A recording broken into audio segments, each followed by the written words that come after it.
Reading for today comes from 1 Corinthians 15, 12 through 15. And as I mentioned a couple days ago, it's one of the most beautiful chapters when we're looking at what Christ has done and what it means for us.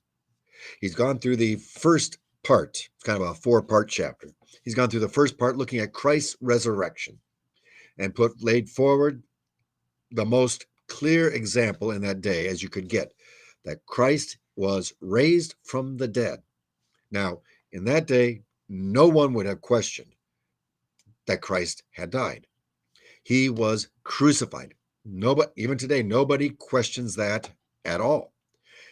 Although sometimes people question things. Oh, I know better than what happened 2,000 years ago than the people that were actually there. Nevertheless, when we come here today, we see the blessing of what's going on. Christ died, no question. The Romans knew what they were doing. They were experts at this. Christ died. Was Christ raised from the dead? Paul says, absolutely. In the court of law, you need 2 or 3 witnesses.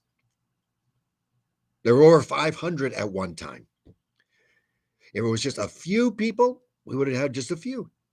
But you've got the disciples, you've got James, you've got Peter, you've got Paul, you've got as the least, and at one time over 500. And the fascinating point there is he goes forward and he says, and many of whom are still alive. So as Paul was writing this, he said, and if you want to find somebody who saw Christ raised from the dead, I'm one, Paul would have said.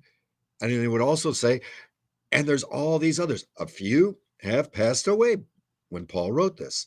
Nevertheless, and they are with the Lord.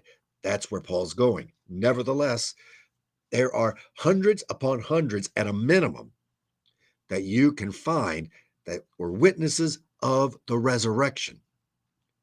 And with all that grouping of witnesses, as Paul was writing this is the case. He says, now, this is beyond anything else in a court of law what's necessary. If you need 2 or 3, I've got more than 100 times that of witnesses of Christ raised from the dead. Now, what does this mean? That Christ is raised from the dead. Our text for today. Now, if Christ is proclaimed as raised from the dead, all over the case, it is done. It is using a court thing, blown through that. Christ is raised from the dead. How can some of you say that there is no resurrection of the dead? You're getting to the point he's getting to them. Obviously, there are some at Corinth saying there is not a resurrection of the dead. That was the Sadducees. The Sadducees believed, some of the religious leaders, that there is no resurrection of the dead. Pharisees, different. Sadducees, that's where they were at. And some of that seems to have come into Corinth here. Now, there are some that are saying there is no resurrection, but Christ was raised from the dead. Verse 13. But if there is no resurrection of the dead, then not even Christ has been raised. So if there is not a resurrection of the dead, how do you have these hundreds upon hundreds, possibly thousands, that saw Christ raised from the dead? The witnesses bear proof. He is raised. And if Christ is raised, there is a resurrection of the dead. He gets to the next verse. And if Christ had not been raised, then our preaching is in vain and your faith is in vain.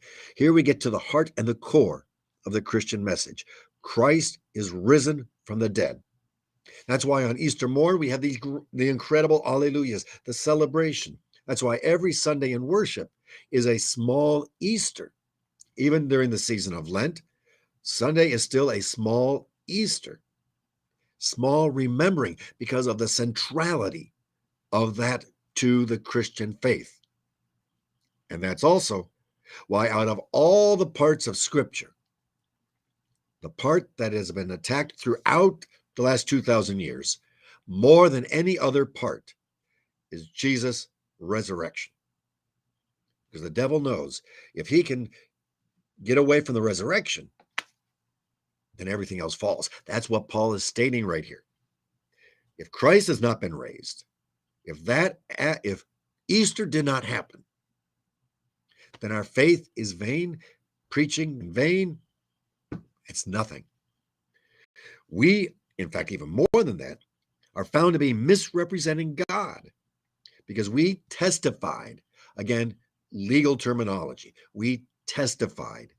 We bore witness, the court of a law thought process here. We testified about God that he raised Christ, whom he did not raise, if it is true that the dead are not raised. Next verses that we get to tomorrow. Christ is raised from the dead. And because of that, the statement, there is no resurrection of the dead, is moot. Go talk to all these witnesses. You can find them in Paul's day, all over the place. Easy to say that this is the fact. Christ is raised from the dead. The resurrection is for us as well. Praise be to the Lord in his holy name.